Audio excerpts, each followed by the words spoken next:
Hi, everybody. Welcome to this conversation with Claire and I. If you don't know me, my name is Molly. I'm the current director leading the project, and we have Claire, who has been around since the project was created in 2014, and she continues as one of our lead trainers. So we're excited to just share a little bit about the training. But before we begin, Claire's going to guide us through a little bit of a grounding practice. Okay, thanks, Molly. So we'll start with comfort. So what would it take for you to find comfort in the way that you're sitting or lying? And given that you're looking at a screen, you're probably sitting in a chair. So let yourself settle back into your chair. And can you feel some comfort in your back? Not just that you're comfortable, but also that you're comforted somehow by that support of the chair. And then feeling your bottom and your legs settle into the base of the chair. And then your feet settling down towards the ground. And have a feeling, first of all, that you're taking this time now to ground yourself. Feeling that connection through your body down to the earth, as if gravity was pouring down through you and connecting you to the earth. And you might like to take in a deep breath. And then exhale and feel your shoulders drop as you breathe out. And maybe another breath, inhale, this time feeling it's as if you're pulling up support from the ground. And as you exhale, letting go down into the earth again. So there's a little up and down movement within the breath. When you breathe in, there's a feeling of something being drawn up from the earth to nourish you and support you. And when you breathe out, a feeling of settling down again and reconnecting with the ground. And no matter where you are, we can have a feeling of the earth, that it's beneath us, below the building, below the concrete, below whatever else is beneath us. There's the earth, the soil, the rock, and the planet that we circle through space on. So a couple more breaths.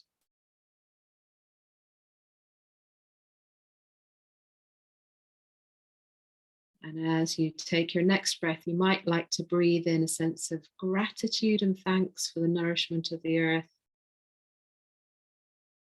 And as you exhale, having a sense of giving back something to the earth to complete that connection. And then becoming aware of your chair again, how it is to be sitting and supported.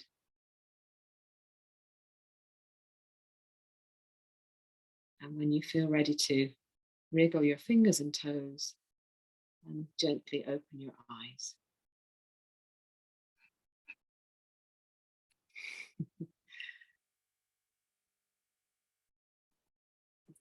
Wonderful. Thank you, Claire.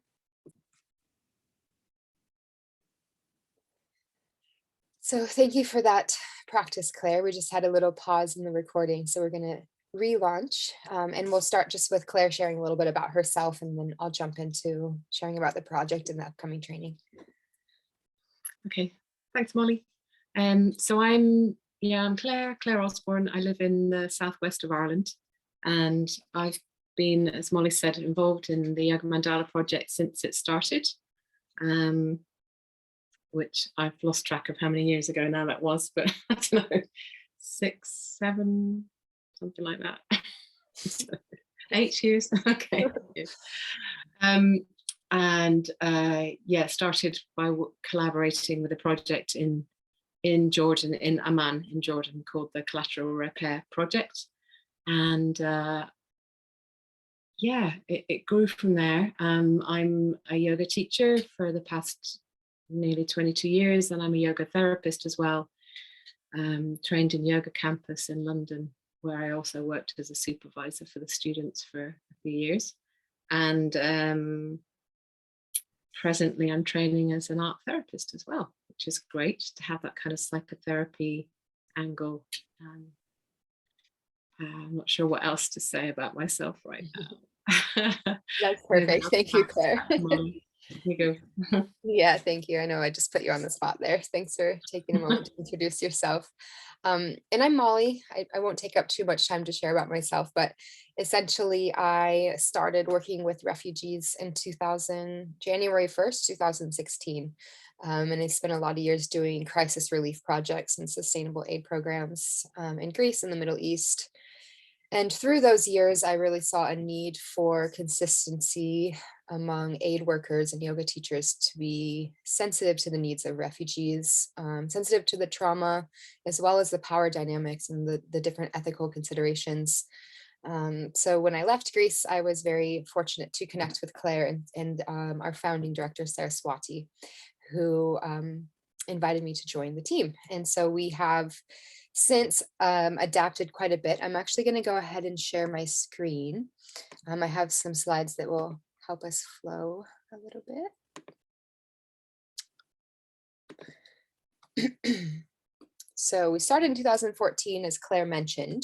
Our founding team was volunteering as yoga teachers and facilitators at Collateral Repair Project in Amman, as Claire mentioned, and they also saw this need for continued yoga programming. There was a lot of benefits being shared by the participants, a lot of requests for continued yoga to help with sleep and pain and different areas of life. And that's when YMP began offering the in-person trauma-informed facilitation training in Jordan, as well as in Ireland over those years. And as well as continuing yoga programming in Jordan and in Greece. And then 2022 happened and we all had to adapt quite a bit. And so we really looked at as a project, how can we continue to support refugees and humanitarians? And how can we continue to provide support with the current global reality of the last years? So we really brought our programs online. So we started offering virtual yoga and dance programs with our partner organizations in Hong Kong, in Jordan, Greece, England. And then our humanitarian programs virtually have brought in participants from all over the world, which has been really exciting. So we miss the in-person, but also appreciate the global community that's able to come together with this virtual setting. So since 2020, we've hosted 6 virtual trainings on trauma-informed facilitation, self and team care, conscious activism. We had an accessibility module.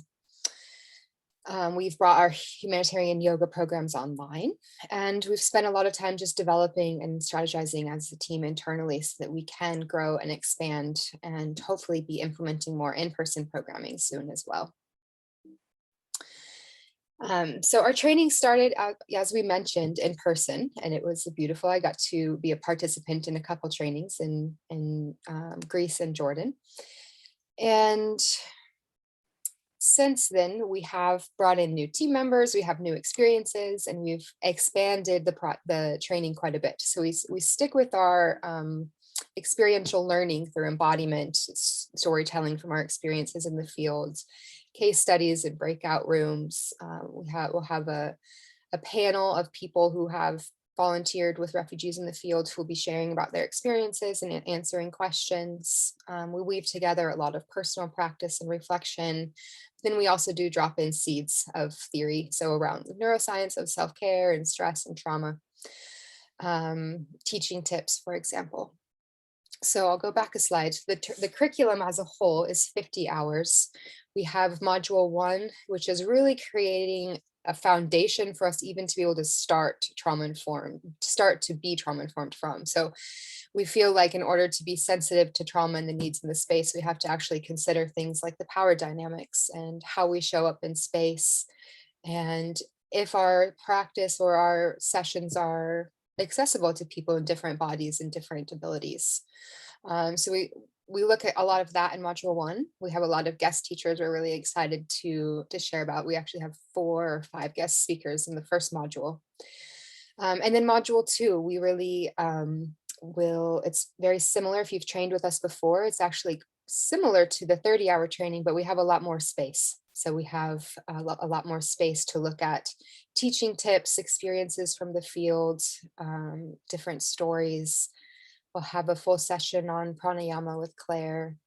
Um, and again, we'll have some guest teachers in this module as well. And Claire, feel free to jump in at any time if I skip over anything.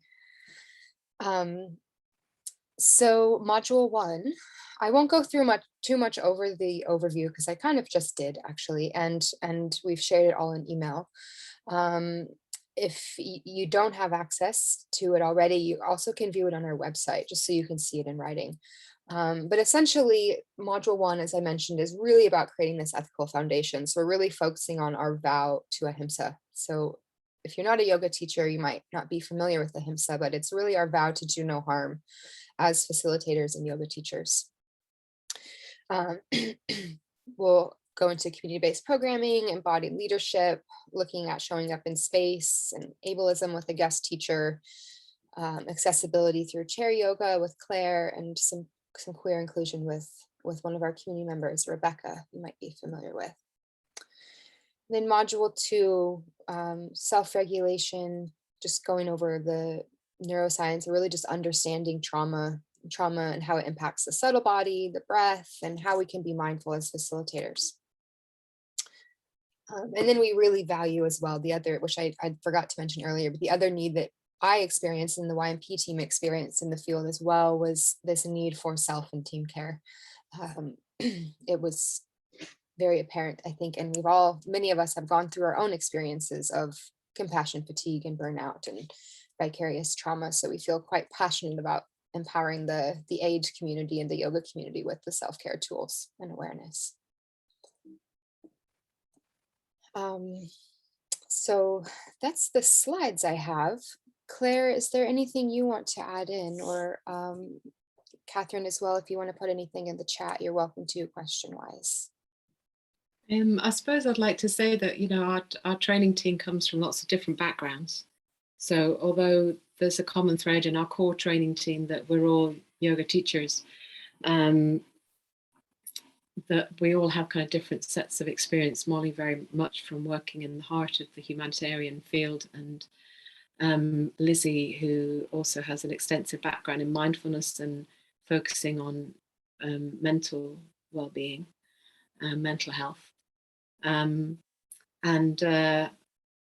you know, we've all worked in different areas related to trauma. So and we like to be clear that we're coming from our own background and experience, and of course, you know, training and research and all of that. But that's the foundation of what we teach is very personal to each of us, and that's what we're drawing from. And I think that's why we felt it was a great thing to have some guest teachers, because no one person is an expert. I think we'd be first to say, like, we're not experts, because it's such a vast topic. And that we are working specifically in relation to working with refugees, because trauma is such a big area. I think it's helpful to know that, you know, we're specialising. That's our area of speciality.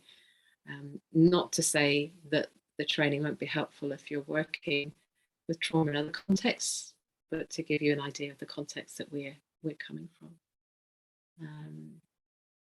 And we really value experiential work during the training. So we do give time for self-reflection, for discussion, and for practice. And that's always been a core part of the training. And we're very proud, I think, that is key to what we do. Yeah. Yeah, thank you, Claire. I think it's important to recognize where we come from and how the training has evolved, and it has come from our experiences with refugees specifically. But as Claire mentioned, it can also be applied to other demographics. And Claire has you didn't mention yourself, Claire has a depth of training with different communities with different needs, so that she really brings that accessibility aspect into the training, which is really great. Catherine, is there anything you want to ask in the chat? I can also let you all know, one of the biggest questions is around the costs involved, so the investment for the training. So we do have a set cost of what we need as a project to make the training sustainable. So what, the price we need for each person to participate. And we know that times are hard right now, and a lot of us as humanitarians might be volunteering or in different situations where we don't have the financial means to pay the full amount. So we do have, as accessibility is a big principle for us, we do have a scholarship program as well as a volunteer exchange program. So the volunteer exchange program, the positions we have left available are 50% off. The training costs in exchange for 20 hours of volunteer time. So it comes out to around 22 euros an hour in exchange. So basically every hour we take off around 21 or 22 euros. So let me know. You can send me an email. You can find the application form on the training page on the website as well. We have all sorts of needs because we're volunteer driven. So if you have experience with things like marketing, design, graphics, things like that, definitely feel free to reach out. And trying to think if there's anything else. I guess just to know that the investment, it is covering the costs of a professional training, but it's also helping our project as a whole to sustain itself. So it helps cover things like our platform costs for the whole year, which also supports the refugees and the humanitarians. So your investment is going into a good cause. I did get my audio to work. Can you guys hear me? Yeah, we can. Okay, hi. Sorry, I can't get my Okay, camera don't worry. working. It's all good. I always feel weird on Zoom when it's just like I couldn't even get my picture up. So sorry. Okay. Thanks for On my joining us. phone. Yeah, I just briefly wanted to say, I'm so glad you guys are doing this virtually because I first heard about you when I lived in Amman. And through CRP, and you were doing a training the 1 week that I was going to be out of town, and so I was really bummed to miss it. But I love CRP and all the work they do. So and I had a couple friends who worked there. So I'm just so excited you guys are still doing these trainings virtually. Yeah, I think my only other question was sort of around, so I'm a clinical social worker in Detroit in Michigan in the States now, but sort of I'm transitioning jobs and hoping to work with Arabic speaking refugees in Dearborn up here. Yeah. Because there's I don't know if you know, but Dearborn's has one of the biggest populations of Arabic speakers in the US. And yeah, so I guess I'm wondering, I'm pretty trauma focused and clinically in terms of my practice, but really have been interested in getting involved in more somatic and body focused things. But I haven't been able to do, since they're really expensive, to do a formal yoga teacher training yet. And so I'm wondering what I noticed that you said it was okay for other kinds of aid workers to do the training, but how you imagine those of us who aren't don't have a 200-hour kind of certification using the training, or if it's I don't even know, in practice, if it's okay to incorporate stuff we would learn in this training if we're not certified as teachers beforehand. Yeah, you raised a couple really great considerations, Catherine. Thank you. Yeah, so we have had a lot of different aid workers, people holding space in other ways. So maybe education or women's friendly space. We had a couple people doing counseling with refugees in Athens who participated in our last training. So it's always brought in a wide variety of participants. And while it's not necessarily teaching you to teach yoga per se, it's preparing you to hold space in a way that's sensitive to trauma, which you likely are with your position. But we are providing little tools that we find supportive with trauma survivors, like self-regulation practices like grounding and orienting in the breath. Um, so I know it's not necessarily a black and white answer. We have had, and Claire, I'll open up to you as well. I'd love to hear your thoughts. Yeah. But we have had, and maybe it's helpful to know that we've had participants from a variety of backgrounds and professions that have utilized the training in their practice in different ways. Yeah. Mm. Yeah, I can answer that. There's a few, in terms of the practices that we share during the training, there's a few ways that can work for the participants. So one is that the training itself can be a form of self-care. So you'll get, obviously, I mean, from your background, if you've already working in a trauma-informed way, we might end up covering theory or just having discussions that you're familiar with. But of course, you get the bonus of sharing with people who are from different backgrounds. I think that always expands our viewpoint, and in a really useful way. So in a way, it's like a sort of, there can be peer support. In yoga, the word that gets used is sangha, which means a kind of like-minded community. So there's that on one level. There's it's like a self-care for yourself.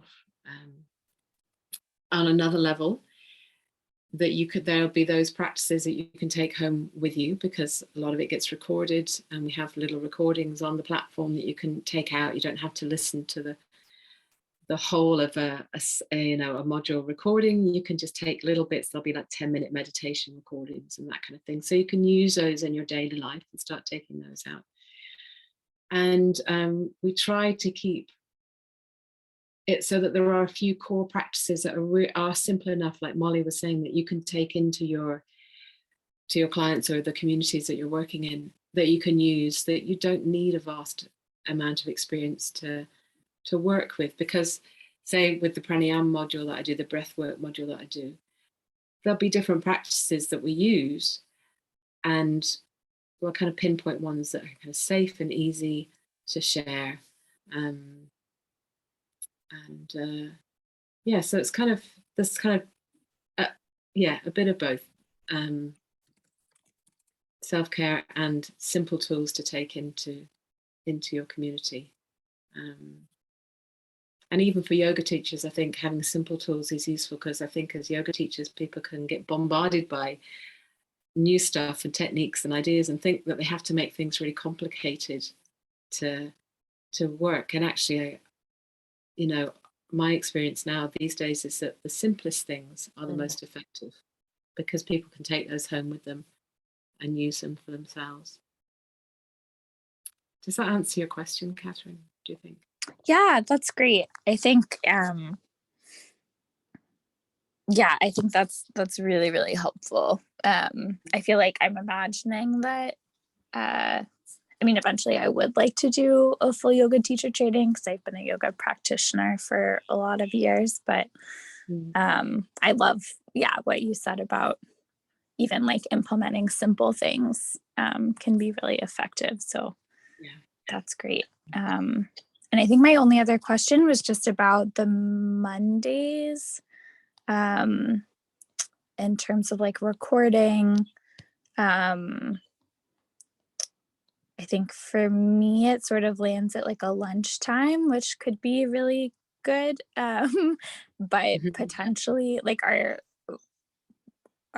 guess I couldn't really tell from the website, like, are you asking that folks are present and online for like all of the hours of the training, or are the recordings meant to be like if you have to miss some? It's another really great question. Because of our way of teaching and sharing is, as it is very embodied and experiential and reflective, and also there's going to be a lot of interactive sharing and kind of processing together, in breakout rooms and in full group. We do encourage everyone to be online live as much as possible, and we do require 80%. If that's not possible for you, you can let me know, and we can discuss that at another time. But we do really encourage the live. And we've done the training a few different times virtually now, and we've just really felt that the live presence has made a really big impact on the learning and the integration and on the community kind of shared learning environment that we facilitate. Awesome. That's helpful. Yeah, the 80% too is helpful, I think, because I can actually look and see you. Yeah, and Have like a bar to see what's possible for me. yeah, That's absolutely. great. And I was just in contact with another person about Mondays, because Mondays are difficult for some people, especially on our side of the world, some in the US as well. And when I looked at the numbers, there's actually more Sunday sessions than Mondays. So it does give you a Okay. little bit of extra wiggle room. That I think we have two extra Sundays than we have Mondays, one in each module. Awesome. So that kind of helps with the 80% balance as well. Yeah. And if we're having a longer session, we try to keep that to the Sunday, I think, don't we, Molly? I Or thought do we? it's a great question. I thought that we had made the sessions both the same this time, but we changed it all every right. time, so. Maybe I'm getting confused with last time then. Yeah, I'll check. Last Sunday, our Sundays were longer last time. Yeah. That's okay. Our Sundays are earlier this time, though, to make it not so late in the evening for people in the Middle East and Africa, and even in Europe. It gets to be a little bit late. I'm just checking. I'm just double checking real quick.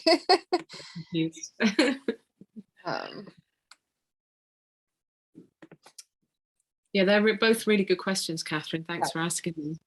They're ones that we do get asked quite regularly, and they do need, it's helpful for people to hear the answers to those. So great, thank you. Yeah, so the sessions are planned for Sundays. You're in the US, so 8:30 to 10:30 PST on Sundays, and then on Mondays 10 to 12 PST. So they're both 2 hours. It's just that the Sunday sessions are a little bit earlier. Okay, perfect. I think that was all my questions. So thank you so much. Thanks so much, Catherine. I'll have to connect at another point. I feel like we probably have a lot of mutual contacts with you having been on. Totally. I know it's such a small community there. Yeah. I think I mean that is my maybe another question actually is do you do any kind of or like include anything around like teaching in other languages? Yeah, that's another really great question. I think that's one thing that kind of sets us aside a little bit versus the other trauma-informed trainings, because as you know, there's a lot of them around the world that are forming now.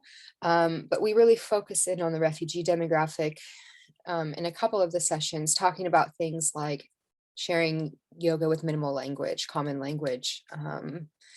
So we don't talk about teaching in different languages, but we talk about minimal language and different kind of considerations in that context specifically. So I guess another example of language is an example, and another example could be adapting to different environments. So we know that, in refugee camps and community centers, we don't have the perfectly quiet, yoga studios. So we kind of talk about those differences that might be new for some people. That's awesome. Very cool. Thank you so much. Yeah, thanks for being here, Catherine. Appreciate it. Yeah, no problem. Thanks, Catherine. And feel free to reach out with questions at any time via email as well. Yeah, will do. Thank you both. Yep, take care, Catherine. Okay, so in terms of the recording, we ended up having someone join in, so that was great questions. So we hope that was supportive for everybody. If you have any other questions, feel free to email me at any time. It's yogamandalaproject@gmail.com. You'll see that on the website as well. Claire, is there any other closing remarks you want to share?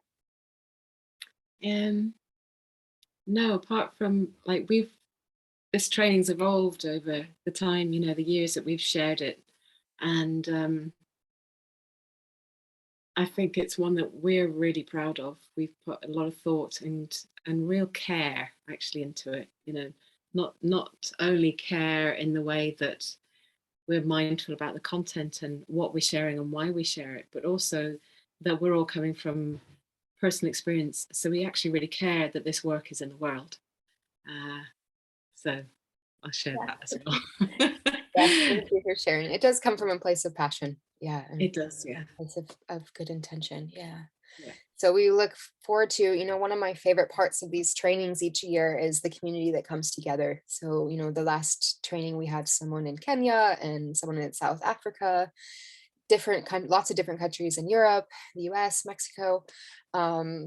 So I just love to see that kind of global community come together and see what forms from that, what kind of collaboration and opportunities come together from the Mhm. shared learning and the shared just different opportunities in different places around the world. So we welcome you and we hope you will be in touch. Yeah. Thanks for listening.